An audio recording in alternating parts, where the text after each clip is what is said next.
This episode of Yesterworld is sponsored by NordVPN. Stay to the end of the video to learn why I made the decision to start protecting my internet experience, and how you can save 77% off a 3-year plan by using code Yesterworld at nordvpn.com/Yesterworld. What's going on, Disney fans? It's Disney Dan back with another episode of Distory, where Dan, what are you doing here? Hey, wait a minute. What channel am I on? You're actually on Yesterworld. Oh, hi, Mark. Hey, Dan. Actually, you know what? This is perfect because I don't know if I ever told you this, but you're one of the main reasons why I started making theme park history videos on YouTube, and I had this great idea for a video about screen-used movie props that ended up in theme parks, and it's sort of right up your alley. Do you want to partner up on this? Yeah, let's do 5 from Universal and 5 from the Disney theme parks. Awesome! Well, here we go. It's the Yesterworld and Disney Dan Top 10 in no particular order movie props used in theme parks. That's a little too long. Maybe we should shorten that.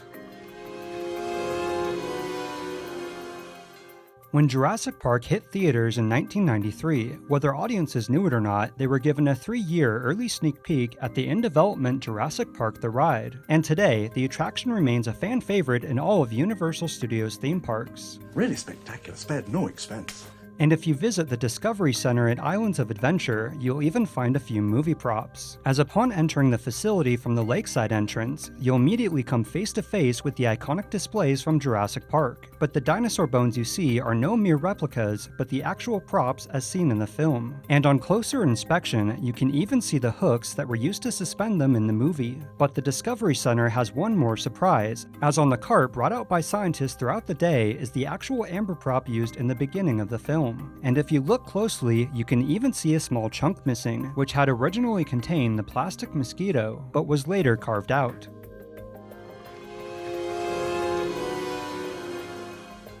Of the many props, buildings, and vehicles featured in the now defunct studio backlot tour of Hollywood Studios, one of the most memorable staples of the attraction was the gigantic silver spaceship from the 1986 science fiction film The Flight of the Navigator.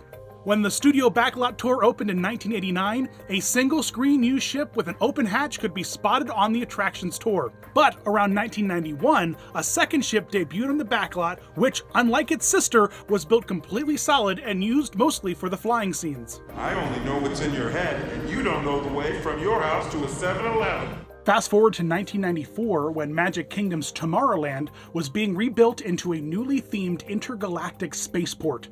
Of the many new buildings, facades, and landscaping, a new snack building was installed between the People Mover and the Tomorrowland Speedway called the Cool Ship. This Coke-sponsored snack shack featured a massive red spaceship parked on the roof, with wide round exhaust ports, tail wings, and a blaster in the front. If you take a careful look at the shape of this ship, you might notice a strong resemblance to the Flight of the Navigator ship seen on the backlot tour.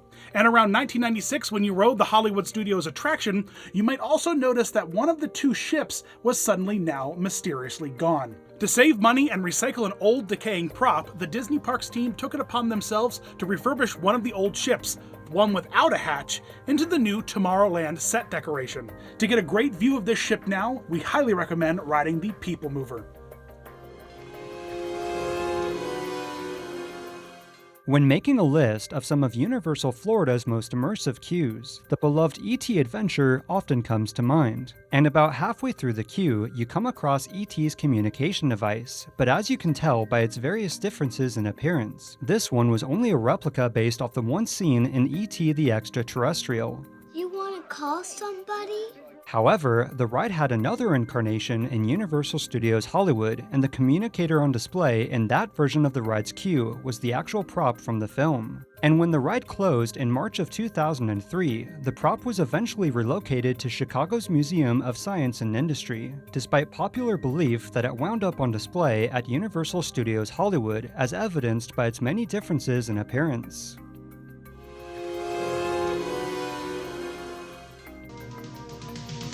In the original 1984 Ghostbusters, 2 Cadillac ambulances were used to bring the iconic Ecto-1 to life on screen.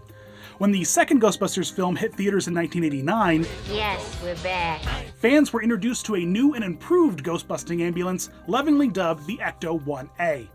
After the film's release, the Ecto-1 made its way to the Universal Studios Orlando Resort to proudly be displayed in the park to promote the new live stage show attraction, Ghostbusters Spooktacular. The screen-used Ecto-1 vehicle would be seen around the park in various displayed locations and occasionally would hit the streets to be driven for special events and parades. This, of course, is not to be confused with the dummy replica Ecto-1 built in the park for use in the show Street Busters, where the Ghostbusters would try to capture their biggest foe, Beetlejuice.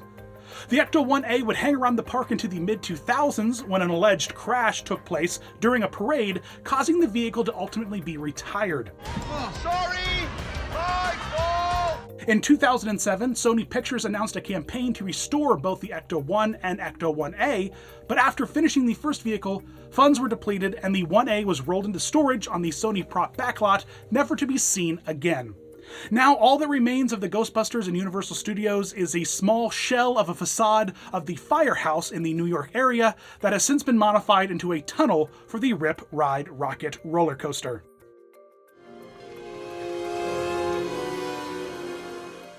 It's fairly common knowledge that the truck outside Indiana Jones and the Temple of the Forbidden Eye at Disneyland is the actual screen-used vehicle from Raiders of the Lost Ark, and has been there ever since the attraction's 1995 debut. But what's less commonly known is that same year, 2 other vehicles from Indiana Jones were put on display at Disney's MGM Studios for the backlot tour. The tank used in The Last Crusade's iconic action sequence, as well as one of the trucks also included in the scene. Unfortunately, both of the vehicles were neglected and continue to rot away year after year out in the open and under the harsh Florida weather conditions. And after just 7 years, they were barely recognizable.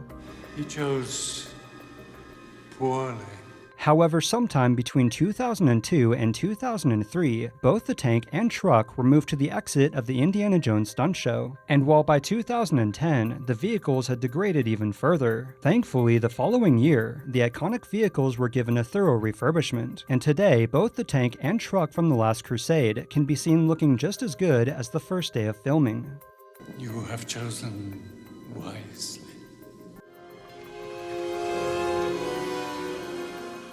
While planning for the unrealized Indiana Jones stunt show for Disneyland in the 90s, a large white hearse was purchased for use during one of the stunts.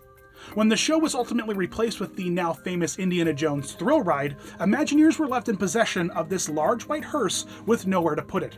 It was suggested that the prop be put in the queue for the Haunted Mansion, and Tony Baxter cleverly came up with the idea to add an invisible horse hitch onto the front. The hearse became so popular that the Disney team decided to add one into the Magic Kingdom as well. The black hearse purchased for the queue was a bit of a movie star before making it into the parks. Nearly 30 years prior to its purchase, it was featured in a John Wayne film called The Sons of Katie Elder. This hearse is seen twice in the film, first for the funeral and then later in the movie during a scene with The Undertaker. Some minor changes were made to the hearse over the years, including smaller front wheels, new interior curtains, and the modification of the roof spires.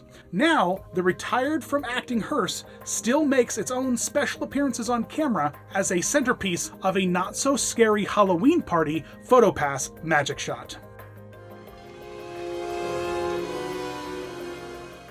When strolling through the wizarding world of Harry Potter at Universal Studios Florida, among the countless replicas of props from the Harry Potter franchise, you'll also come across a handful that were actually used in the movies, such as the Vanishing Cabinet as seen in Harry Potter and the Half-Blood Prince. And much like the queue from the now-closed Dragon Challenge, Forbidden Journey also contains screen-used movie props among its many replicas. Though it's important to note that while Hollywood's version does contain screen-used movie props from the franchise, such as Dumbledore's desk, according to my sources, Orlando's version is the only one that contains the originals of the following. This is a lie. It's not a lie. In the back of Dumbledore's office, you can spot the sword of Godric Gryffindor, which was used in Harry Potter and the Deathly Hallows Part 1. And in the Defense Against the Dark Arts classroom, while many props are recreations, the chalkboard on the right side of the room, the students' desks with Umbridge's textbook, the teacher's desk, Mad-Eye Moody's walking stick, and the projector prominently seen in The Prisoner of Azkaban were actually used on set in the film franchise. And finally, in the recreation of the Gryffindor common room, one of the paintings on the wall is the same one that can be seen throughout all of the Harry Potter films. The Frontierland of today is nothing like the old Western adventure it was back when Disneyland first opened in 1955. Large open pastures with mule rides, Native American villages, and a Davy Crockett museum made for a more subdued and relaxing corner of the park. In 1959, a mine train attraction was added to the Frontierland corner with a leisurely tour through the America's Wild West. But after 20 years, the slow train was abandoned for a new high-speed thrill ride e-ticket attraction.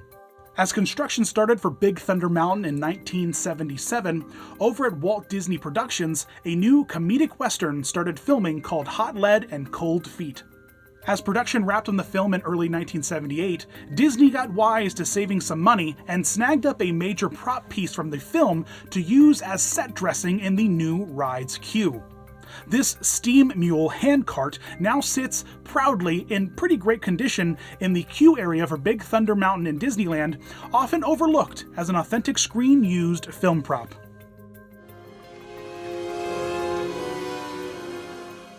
In 1976, fresh off the success of the blockbuster Jaws, the Universal Studios Hollywood Tram Tour received an addition that would forever change the future of Universal's theme parks. And while the shark itself was a far cry from the one seen in the film, on the left-hand side of the lake, fans of Jaws could spot the actual screen-used orca, the iconic fishing boat that served as the primary set for nearly half of the movie. And on the other side of the lake, another boat from Jaws could be spotted, the one that belonged to Ben Gardner before meeting his rather unfortunate fate. It was Ben Gardner's boat. It was all chewed up. I helped tow it in. You should have seen him. However, in 1996, after years of accumulating wood rot and slowly sinking, the orca was removed and supposedly chopped into pieces. And just 9 years later, Ben Gardner's boat was also removed, but for unknown reasons. But hope remains that, like another Jaws prop, it was spared and is just lying in a junkyard somewhere waiting to be discovered. In 2003, Disney rolled out 2 feature films based off popular park attractions, with one going on to be a massively successful swashbuckling franchise, and the other a hot mess that upset many fans and left us all disappointed. But, in an odd twist, the Disney Imagineering team reached into the store of props from the one failed Disney attraction film to later help decorate the ride, which inspired the successful one. Yeah, I don't think it's a good idea to put that information on the listing, though. You should talk about how many bathrooms are in the house. People love bathrooms. We should play up the whole toilet angle and leave out ghosts for now. I think that'd be best. The Haunted Mansion's dining room scene was featured with a long table surrounded by dozens of tall, ornate chairs. These high-back wooden chairs were covered with decorative ornate carvings and unique fabric, making them pretty easy to identify. In 2006, with the massive refurbishment of Pirates of the Caribbean to include Jack Sparrow, one of these chairs was used in the final treasure room scene for Jack's animatronic to sit on. But these chairs weren't done giving in Disney parks, because in 2006, the Pirates ride wasn't the only one to get a refurbishment with new characters. The Haunted Mansion also saw the removal of the Old Bride with the replacement of a new character called Constance Hatchaway. The attic scene was lined with new transforming photos of Constance and her many departed husbands. Taking a closer look at her portrait with Reginald, you might recognize the chair he is sitting on. In fact, keep your eyes peeled in that dark, spooky attic, and you might just catch a glimpse of that chair still there, hidden away under cobwebs.